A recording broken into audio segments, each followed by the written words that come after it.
Assalamualaikum warahmatullahi wabarakatuh. Apa kabar sahabat beriman? Habsy Al-Fakir Channel kembali ke hadapan Anda untuk berbagi seputar kisah dan info Islami. Semoga bisa menemani aktivitas Anda. Jangan lupa tekan tombol subscribe dan aktifkan notifikasi tombol lonceng agar tidak ketinggalan info terbaru dari Habsy Al-Fakir Channel.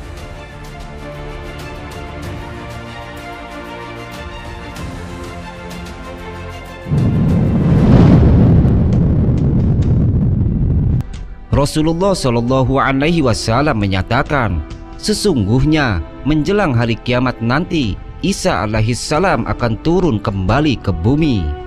Kedatangannya untuk mengajak umat manusia agar mengikuti ajaran yang telah disampaikan oleh Rasulullah Shallallahu Alaihi Wasallam. Tak hanya itu, kedatangan Nabi Isa alaihissalam juga akan membersihkan aliran-aliran dan akidah yang sesat dan menyesatkan, serta menghancurkan tiang-tiang salib.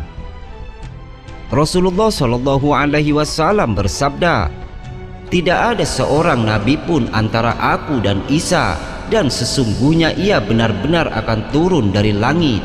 Apabila kamu telah melihatnya, ketahuilah bahwa ia adalah seorang laki-laki berperawakan tubuh sedang, berkulit putih kemerah-merahan. Ia akan turun dengan memakai 2 lapis pakaian yang dicelup dengan warna merah.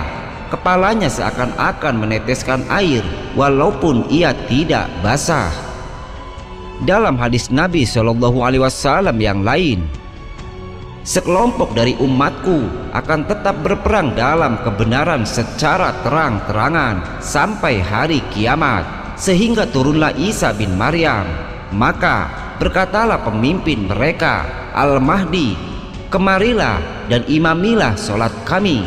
Ia menjawab, tidak, sesungguhnya sebagian kamu adalah sebagai pemimpin terhadap sebagian yang lain, sebagai suatu kemuliaan yang diberikan Allah kepada umat ini, umat Islam. Hal pertama yang akan dilakukan Nabi Isa alaihissalam setelah turun dari langit adalah menunaikan sholat, sebagaimana yang dijelaskan oleh hadis-hadis tadi. Nabi Isa alaihissalam akan menjadi makmum dalam sholat yang dipimpin oleh Imam Mahdi.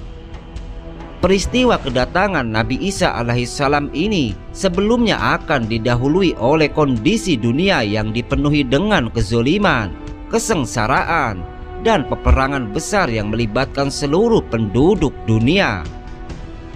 Pada saat itu, seorang pemimpin muslim, yaitu Al-Mahdi, akan berhadapan dengan Dajjal yang telah menyebarkan fitnah di kalangan umat manusia.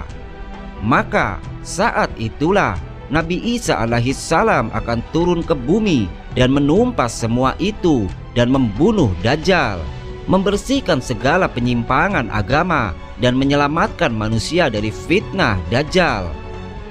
Dajjal ini mengaku bahwa dirinya sebagai Tuhan. Maka Nabi Isa alaihissalam akan bekerja sama dengan Imam Mahdi untuk memberantas semua musuh-musuh Allah Subhanahu wa Ta'ala.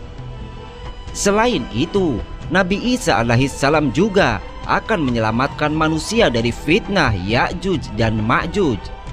Dalam hadis yang diriwayatkan Tabrani disebutkan, fitnah dan kejahatan Ya'juj dan Ma'juj ini sangat besar. Tiada seorang manusia pun yang dapat mengatasinya.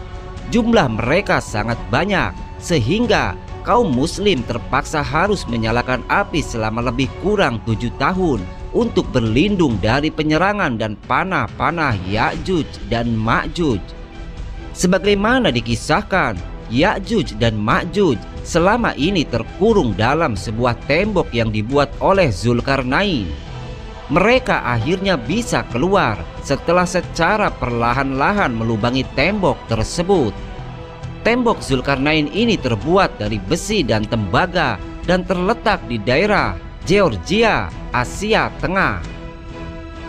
Untuk mengatasi masalah ini, kaum muslim terpaksa harus bertahan di Bukit Tursina selama beberapa waktu, hingga akhirnya Nabi Isa alaihissalam berdoa kepada Allah Subhanahu wa Ta'ala agar mengirim bantuan, dan doa itu pun dikabulkan. Saat itulah Ya'juj dan Ma'juj berhasil diatasi. Setelah berhasil mengalahkan Ya'juj dan Ma'juj, Nabi Isa alaihissalam pun kemudian wafat. Menurut sejumlah riwayat, saat diturunkan hingga wafatnya kelak, itu terjadi selama 40 tahun. Dan kehadiran Nabi Isa alaihissalam ini merupakan salah satu tanda-tanda terjadinya kiamat kubro. Wallahu a'lam. Mungkin ini yang dapat kami sajikan dalam kesempatan kali ini. Semoga bermanfaat dan bisa diambil hikmahnya. Wassalamualaikum warahmatullahi wabarakatuh.